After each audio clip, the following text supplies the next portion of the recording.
محرم الحرام کے مہینے میں ہم حضرت امام حسین کا تذکرہ کرتے ہیں، لیکن ہم امام حسن کا تذکرہ نہیں کرتے۔ ٹھیک ہے، ایسے ہی ہے۔ اس لیے نہیں کرتے کیونکہ امام حسن نے حضرت امیر معاویہ رضی اللہ تعالیٰ عنہ سے صلح کی ہوئی تھی۔ اچھا اچھا اچھا اچھا اچھا، ٹھیک ہے۔ جب حضرت حسن کا ذکر کریں گے تو یہ بات بیان کرنی پڑے گی کہ انہوں نے 6 ماہ خلافت کی تھی اور اس کے بعد حضرت امیر معاویہ کو خلافت دے دی تھی، ٹھیک ہے، صلح کر لی تھی۔ ٹھیک ہے، کیونکہ یہ تو کہہ ہی نہیں سکتے کہ آپ کی شہادت ہو گئی، کیونکہ آپ نے صرف 6 ماہ جو ہے وہ خلافت کی، اور نہ ہی یہ کہہ سکتے ہیں کہ حضرت امیر معاویہ رضی اللہ عنہ نے زبردستی خلافت لے لی اور آپ نے جہاد نہیں کیا۔ ٹھیک ہے۔ اس لیے جب حضرت سیدنا امام حسن رضی اللہ تعالی عنہ کی جب سیرت کو بیان کریں گے، ٹھیک ہے، جب ان کو بیان کریں گے تو اس بات کو بیان کرنا پڑے گا کہ ان کی حضرت امیر معاویہ رضی اللہ تعالیٰ عنہ سے صلح ہوئی تھی۔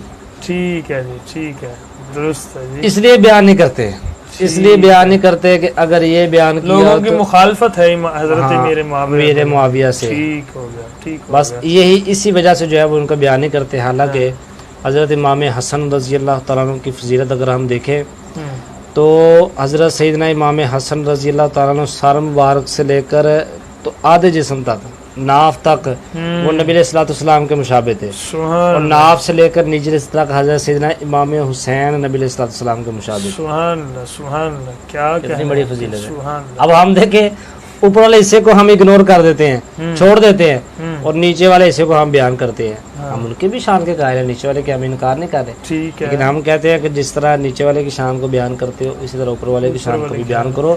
وہ کیا خوب کسی نے کہا ہے، کہتے ہیں کہ ماں کے قدموں کے نیچے جنت ہے، قدموں کے نیچے، تو کہتے ہیں کہ جس ماں کے قدموں کے نیچے جنت ہے اس کے سر کا مقام کیا ہوگا۔ ایسے ہی ٹھیک ہے، تو اسی لیے اگر نیچے والے دھاڑ والے کو یعنی کہ آپ قائل ہیں، ان کی فضیلت بیان کرتے ہیں، تو جو اوپر والا ہے اس کی بھی فضیلت بیان کرنی چاہیے۔ حضرت سیدنا صدیق اکبر رضی اللہ تعالیٰ عنہ اور حضرت علی رضی اللہ تعالیٰ عنہ دونوں راستے میں جا رہے تھے، ٹھیک ہے، اکٹھے تھے، درست ہے، دوست تھے نا، ٹھیک ہے، یاری تھی آپس میں۔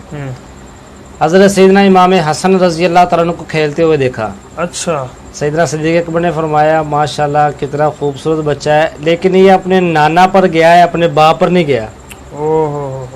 حضرت علی رضی اللہ تعالیٰ عنہ مسکرائے کہ کس طرح کی بات کی ہے؟ فرمایا آپ پر نہیں گئے حضور، نا نا نا نا، آپ یہ مت سمجھے کہ یہ آپ کے اوپر گئے ہیں، یہ تو اپنے نانا کے اوپر گئے ہیں۔ ان کے جو بال مبارک ہے، ان کا جو چہرہ مبارک ہے، وہ نبی علیہ الصلوۃ والسلام کی طرح لگتا تھا۔ جب چلتے تھے تو لوگ کہتے تھے محمد ثانی آ گئے، کہ اس طرح ان کی جو تھی وہ شان کا یہاں سے آپ اندازہ لگا سکتے ہیں کہ جن کا ظاہر ہی نبی علیہ الصلوۃ والسلام کے ساتھ اتنا ملتا جلتا ہو تو ان کا جو باطن ہے وہ پھر کتنا نبی علیہ الصلوۃ والسلام کے ساتھ ملتا جلتا ہو۔ اور جب یہ پیدا ہوئے تو نبی علیہ الصلوۃ والسلام آپ نے خود اپنے ہاتھ مبارک سے ان کے منہ کے اندر، جس ہم گٹی کہتے ہیں، وہ آپ نے میٹھی کوئی چیز ان کے منہ کے اندر ڈالی۔ آپ ٹھیک ہے، درست۔ تربیت کا اثر حضرت سیدنا امام حسین رضی اللہ تعالیٰ عنہ سے کیونکہ بڑے تھے تو لہٰذا حضرت سیدنا امام حسین رضی اللہ تعالیٰ عنہ کے مقابلے میں آپ نے زیادہ وقت نبی علیہ الصلوۃ والسلام کے پاس گزارا، ٹھیک ہے، اور آپ نے اپنے ساتھ ممبر پر بٹھا کر فرمایا، آپ نے فرمایا کہ حضرت سیدنا امام حسن ہے، یہ جو جوان ہے، یہ جو بچہ ہے، یہ میری قوم کا سردار ہے، سید ہے، اس کی وجہ سے اللہ تعالیٰ مسلمانوں کے 2 گروہوں کے درمیان آپس میں صلح کروا دے گا۔ یہی وہ صلح ہے جو کہ حضرت امام حسن اور حضرت امیر معاویہ رضی اللہ تعالیٰ کے درمیان ہوئی تھی۔ ٹھیک ہو گیا، درست۔ آپ نے پہلے ممبر کے اوپر آپ نے بٹھا کر آپ نے ارشاد فرما دیا تھا کہ یہ میری قوم کا نوجوان ہے، اور نبی علیہ الصلوۃ والسلام آپ نے جو ہے وہ کوئی بھی مقام آیا، یہاں تک کہ صحابہ کرام فرماتے ہیں کہ حضرت سیدنا امام حسن رضی اللہ تعالیٰ کو ہم دیکھتے تھے، حضرت سیدنا امام حسن کی ہم روایت پڑھتے ہیں کہ وہ جب نبی علیہ الصلوۃ والسلام آپ نماز ادا کیا کرتے تھے تو آپ کے کندھوں پر سوار ہوتے تھے، لیکن امام حسن کے بارے میں آتا ہے کہ جب نبی علیہ الصلوۃ والسلام آپ جب سجدہ فرماتے تو اس وقت یہ آپ کے سر مبارک پر سوار ہوتے، اور نبی علیہ الصلوۃ والسلام آپ جب رکوع فرماتے تو یہ دونوں نبی علیہ الصلوۃ والسلام کے دونوں ٹخروں کے درمیان ہی ہوتے، یہ دونوں گھٹنوں کے درمیان ہوتے تھے۔ تو نبی علیہ الصلوۃ والسلام آپ اس وقت تک رکوع سے نہیں اٹھتے تھے جب تک حضرت سیدنا امام حسن رضی اللہ تعالیٰ عنہ پیچھے نہیں ہٹ جاتے تھے، ٹھیک ہے، آپ کھیلنے دیتے تھے۔ اب دیکھیں نا کتنی مطابقت ہے دونوں کے اندر۔ حضرت سیدنا امام حسن نبی علیہ الصلوۃ والسلام کے اوپر والے حصے سے مشابہت رکھتے ہیں، ٹھیک ہے، حضرت سیدنا امام حسین رضی اللہ تعالیٰ عنہ نیچے والے حصے سے مشابہت رکھتے ہیں۔ حضرت سیدنا امام حسن نبی علیہ الصلوۃ والسلام پر سوار ہوتے ہیں تو نبی علیہ الصلوۃ والسلام آپ سجدہ لمبا کر دیتے ہیں، تو حضرت سیدنا امام حسن وہ جب سوار ہوتے ہیں تو نبی علیہ الصلوۃ والسلام آپ اپنے رکوع کو لمبا کر دیتے ہیں. ٹھیک ہے، دونوں دیکھیں کتنی شان و مرتبہ ہے کہ آپ ان کے شان و مرتبہ کا تو آپ انکار کر ہی نہیں سکتے کہ آپ کا زہد و تقوی اور آپ کی جو شان ہے وہ کتنی بلند تھی. اور نبی علیہ الصلوۃ والسلام آپ نے خود آپ کا نام حسن رکھا. ٹھیک ہے، درست. آپ نے خود آپ کا نام حسن رکھا، اس لیے ان کی فضیلت جو ہے وہ کسی سے ڈھکی چھپی نہیں ہے. ہاں وہ الگ بات ہے کہ وہ جو کربلا والی جو فضیلت ہے وہ حضرت سیدنا امام حسین رضی اللہ تعالیٰ عنہ کے کھاتے میں آ گئی اور وہ اللہ تعالیٰ نے ان کے نصیب میں لکھ دی. وگرنہ جس طرح ہمارے لیے حضرت سیدنا جہاں جہاں بھی ذکر آیا، جہاں جہاں بھی اہل بیت کا ذکر آیا، جہاں جہاں بھی دونوں ہستیوں کا ذکر آیا، امام حسن اور حسین دونوں کا کٹھے ذکر آیا. منبر پر ذکر آیا تو دیکھا ہے کہ دو بچے چلتے آ رہے ہیں تو آپ نے دونوں کو پکڑا. ٹھیک ہے. اگر واقعہ مباہلہ کا ذکر آیا تو آپ نے دونوں کو اپنی چادر کے اندر رکھا.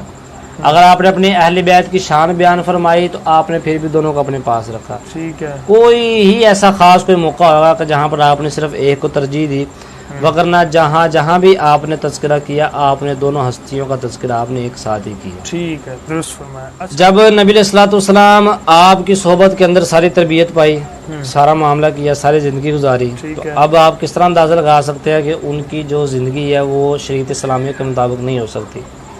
ٹھیک ہے. پہلے بھی میں نے کئی دفعہ یہ بات عرض کی، اب بھی کر دوں کہ ان کی فضیلت محض نبی علیہ الصلوۃ والسلام کے ساتھ نسبت کی وجہ سے نہیں ہے، نسبت کے ساتھ ساتھ شریعت اسلامیہ کے اوپر سارا عمل بھی کر کے دکھایا ہے. آج ہمارے ہاں لوگ کسی کے ساتھ نسبت ہو جائے کہتے ہیں ٹھیک ہے تسی بخشے گئے، فلاں دے مرید ہو گئے، بس اسی جنت چ پہنچ گئے، فلاں ہو گیا. جبکہ نبی علیہ الصلوۃ والسلام کے سب سے زیادہ چاہنے والے اور سب سے زیادہ جن کے ساتھ آپ نے محبت فرمائی، آپ ان کی زندگی کا کوئی بھی ایک ایسا پہلو ہرگز نہیں نکال سکتے جو کہ شریعت اسلامیہ سے باہر ہو. کوئی ایک پہلو نہیں نکال سکتے. درست ہے. جب نماز کا وقت ہوتا، جب وضو کا وقت ہوتا تو آپ جب وضو فرماتے تو آپ کا جسم سرخ ہو جایا کرتا تھا، کانپا کرتے تھے. جب سوال کیا گیا کہ حضور یہ کیا معاملہ اس طرح کیوں ہوتا ہے تو آپ نے فرمایا کہ میں کیوں نہ کانپوں، تم یہ تو دیکھو کہ میں کس بارگاہ کے پاس جانے کی میں تیاری کر رہا ہوں. اللہ اکبر. جب نماز کا وقت آتا، جب آپ نماز ادا فرمانے لگتے تو اس وقت بھی آپ کا جسم کانپا کرتا تھا. بالکل آپ خوشی خضوع والی حالت میں ہوتے. کیوں؟ اس لیے کیونکہ میں کسی عام ہستی کے آگے اپنے سر نہیں جھکا رہا، بلکہ میں بادشاہوں کے بادشاہ کے آگے میں اپنے سر کو جھکا رہا. کیا بات ہے، سبحان اللہ. ہم نے یہاں کسی دنیا دار کو ملنا ہو تو ہم کتنا تیاری وغیرہ کرتے ہیں، لیکن جب اللہ تعالیٰ کی بارگاہ میں انہوں نے جانا تو اس وقت وہ کتنے اہتمام کے ساتھ کیا کرتے تھے. اور 25 کے قریب، ایک روایت کہتا ہے کہ 25 کے قریب آپ نے جو حج ہے وہ پیدل حج آپ نے 25 کے قریب آپ نے ادا فرمائے. تقریباً 25 حج آپ نے پیدل ادا فرمائے. 25 امام حسن رضی اللہ. امام حسین کے بارے میں بھی آتا ہے اور ایک روایت امام حسن رضی اللہ تعالیٰ کے بارے میں بھی آتی ہے کہ اتنے حج جو ہیں وہ آپ نے پیدل ادا فرمائے. اور سخاوت اتنی بڑھ کے غریب، یہ تو اہل بیت کا شروع سے ہی یہ وتیرہ رہا ہے. ٹھیک ہے. شروع سے انداز ہے. جو بھی سیدزاد ہے، جو بھی اہل بیت والا ہے وہ سخی ہی ہے، مال جمع کرنے والا نہیں. مالا والے سخی نہیں ہوندے، سخیاں ہاتھ کول مال نہیں ہوندا. ایتھے اوتھے دوویں جہانی سخی کنگال نہیں ہوندا. کنگال نہیں ہوندا. ایسی بات ہے. کیا بات. جو بھی آیا اسے فوراً تقسیم کرنا ہے، درست، پاس نہیں رکھنا. یہ تو ہے ہی نہیں نا. راستے میں جا رہے ہیں تو دیکھیں کہ بندہ وہ اللہ تعالیٰ سے دعا مانگ رہا ہے، یا اللہ میں غریب ہوں میری مدد فرما. اب ہم مانگ دیں ٹھیک ہے لگا رہے، ٹھیک ہے. آپ نے اس سے بلایا، فرمایا ادھر آ میں تمہیں دیتا ہوں. اسے آپ نے 50,000 اشرفیاں دی. اس دور میں جتنا موجود تھا سارا دے دیا. وہی آپ نے کہا نا مالا والے سخی نہیں ہوندے، سخیاں تو مال نہیں ہوندا، کہ یہی شروع سے طریقہ رہا ہے نبی علیہ السلام کا بھی. جب مال آ گیا سارا دے دیا. یہ نہیں کرنا کہ چل اتنا دے دوں اتنا بچا لوں، نہیں، بلکہ جتنا مال آ گیا وہ سارا ہی اللہ کی راہ میں دینا ہے، رکھنا ہی نہیں. اس وقت اتنی موجود تھی لہٰذا آپ نے 50,000 اشرفیاں اسے دے دی. جب اس نے دیکھی کہ اتنے زیادہ اشرفیاں ہیں، اب جب اٹھانے لگا تو اٹھائی نہ جائے. غلام کو بلایا، غلام کو بلا کے کہا کہ بھائی اسے رکھ کے آؤ، فلاں میری جگہ پہ رکھ کے آئے.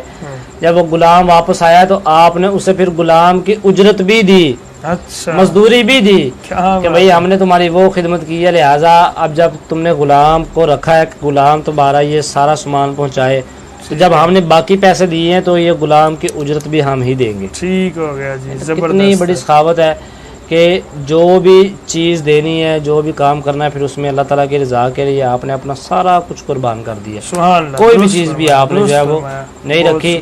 جانتے تھے کہ نبی علیہ الصلوۃ والسلام آپ نے جو سخاوت کا سارا آپ نے دریا کیا, اسی کے اوپر عمل کرتے ہوئے سارا کچھ آگے لوگوں میں درست فرمایا.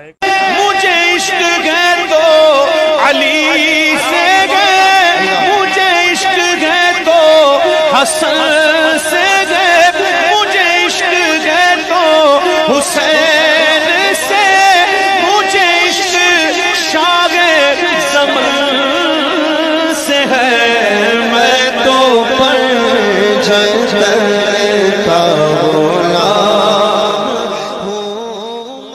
تقویٰ کہتے ہیں اللہ تعالیٰ سے ڈرنا. ٹھیک ہے.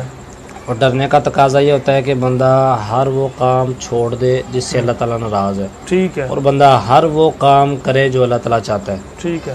نفس پر قابو رکھنا, ہاں یہ سب سے بڑا تقویٰ ہے. ٹھیک ہے. اپنے آپ کو قابو میں رکھنا, غصے کو قابو میں رکھنا, جو کہ آج ہمارے اندر نہیں ہے, ہاں. بالکل نہیں ہے. جو لوگ ان کا نام لینے والے ہیں, ان کے ساتھ محبت کرنے والے ہیں, وہ بھی اس کے اوپر عمل نہیں کرتے. ایسے حضرت سیدنا امام حسن رضی اللہ تعالیٰ عنہ, آپ کا خادم موجود تھا, تو آپ کو اس نے کوئی گلاس وغیرہ پکڑایا, اچھا کوتاہی ہوگی تھوڑے سا, وہ نیچے گر گیا. اوہو. آپ کو تھوڑا سا غصہ آیا, جلال آیا امام حسن کو, امام حسن رضی اللہ ٹھیک ہے, تعالیٰ عنہ کو. رضی اللہ عنہ. اب غلام تھا, اس نے آیت پڑھی, کہنے لگا والقاظمین الغیظ. ہاں قرآن پاک نے جو صفت بیان فرمائی مومنوں کی, کہنا والقاظمین الغیظ, غصے کو پی جانے والے. ہاں. حضرت سیدنا امام حسن رضی اللہ تعالیٰ اسی وقت غصے کو پی لیا. اوہ. دیکھیں کتنا بڑا آپ کا تقویٰ ہے کہ غصہ آیا لیکن جیسے ہی آیت پڑھی اسی وقت پی لیا, کیا بات. اسی وقت ہی. ہاں بلے شاہ مرشد ان منی ہے جڑا راج حرام کھوائے. ہاں غصہ حرام ہوتا ہے, جو غصے کو پلانا سکھا جائے مرشد مالک. والقاظمین الغیظ, ٹھیک ہے. والقاظمین الغیظ, ہاں یہ آیت ہے, میں نے پڑھی ہوئی ہے جی. اسی وقت ہی غصے کو پی لیا. اور جب غصے کو پی لیا تو اس کے بعد کہنے لگا والعافین عن الناس, اور لوگوں کو معاف فرمانے والے. آپ نے فرمایا میں نے غصے کو بھی پی لیا, جا میں نے تمہیں معاف بھی کیا. سبحان اللہ. جب اس نے دیکھا کہ بڑی بات ہے, پہلے کچھ کہا بھی نہیں ہے, غصے کو بھی پی لیا, اس کے بعد معاف بھی فرما دیا, پھر کہنے لگا واللہ یحب المحسنین, اللہ تعالیٰ احسان کرنے والوں کو پسند فرماتا ہے. آپ نے فرمایا جا میں نے غصے کو بھی پی لیا, میں نے تجھے معاف بھی کر دیا, جا میں نے تجھے آزاد بھی کر دیا. سبحان اللہ. غلطی کے اوپر کون آزاد کرتا ہے جی؟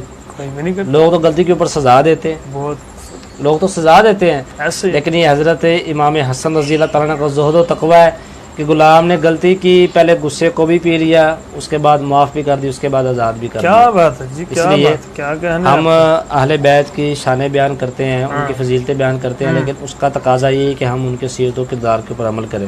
امام حسین کا نام لیں تو ان کے سیرت و کردار پہ عمل کریں. ٹھیک ہے. امام حسن کا نام لیں تو ان کے سیرت و کردار پہ عمل کریں. ٹھیک ہے. ورنہ پھر یہی ہوگا کہ بڑے بد نصیب ٹھہرے جو قرار تک نہ پہنچے, درے یار تک تو پہنچے, دل یار تک نہ پہنچے. آپ نے ان کی فضیلتیں بیان کی, شانیں بیان کی, لیکن اگر آپ نے ان کے سیرت و کردار کے اوپر عمل نہیں کیا تو کوئی فائدہ نہیں ہے. درست ہے. کیونکہ جس کے ساتھ محبت ہوتی ہے نا, پھر انسان اس کی کاپی کرتا ہے. حقیقت ہے. انسان اس کی کاپی کرتا ہے, کہتا ہے مجھے فلاں کے ساتھ محبت ہے, اب دیکھتا ہے اس کو کیا پسند ہے, جس کے ساتھ محبت ہو پھر اس کے سیرت و کردار پہ عمل کیا جائے. اگر سیرت و کردار پہ عمل نہیں ہے تو پھر کوئی فائدہ نہیں ہے. پھر تو آپ یہ جھوٹے محبت کے دعوے ہیں نا. حقیقت ہے.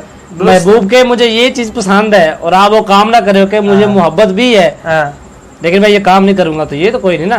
نبی علیہ السلام کے ساتھ آپ محبت کا دعویٰ بھی کریں, ان کی سیرت پر عمل نہ کریں. امام حسین, حضرت فاطمہ کا نام لینے والی ہیں, حضرت سیدہ زینب کا نام لینے والی, پردہ بھی نہ کرے کہ ہم ان سے محبت بھی کرتی ہے, تو یہ تو ہو ہی نہیں سکتا. یہ دو چیزیں الٹ آ گئی ایک دوسرے کے.